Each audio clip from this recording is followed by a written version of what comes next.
আসসালামু আলাইকুম রহমতুল্লাহ। তো আমরা এখন আছি যেই জায়গাটায় বিশ্ব ইজতেমা আর কি হবে 2026 সালে, সেইখানে। এই জায়গাটার নাম কি আকরামদা? হ্যাঁ, পুইনান, হুগলি জেলার পুইনানে এখন আমরা আছি। সবাই শত শত মানুষ এখানে বিশ্ব ইজতেমা অনুষ্ঠিত যেই ময়দানে হবে সেইখানে সবাই সারি সারি কাজ করছে, সবাই হাতে হাত মিলিয়ে কাঁধে কাঁধ মিলিয়ে সবাই কাজ করছে। তো আমাদের বাঁকড়া দক্ষিণ পাড়া থেকে একটা টিম এসেছে। তো এরা হলো বাঁকড়া দক্ষিণ পাড়া থেকে, তাই তো? সবাই এসেছে আমাদের টিমরা। তো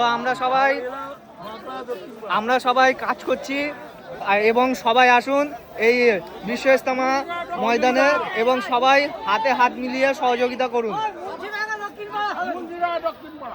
ওই একই বুঝতে পেরে যাবে সবাই। সবাইকে আহ্বান করে দাও, এখানে আসুন, লোকের দরকার।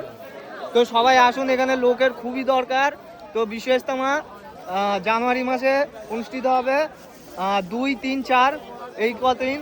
তো সবাই আসুন আর সবাই হাতে হাত মিলিয়ে সহযোগিতা করুন এই বিশ্ব ইজতেমা অনুষ্ঠিত করার জন্য।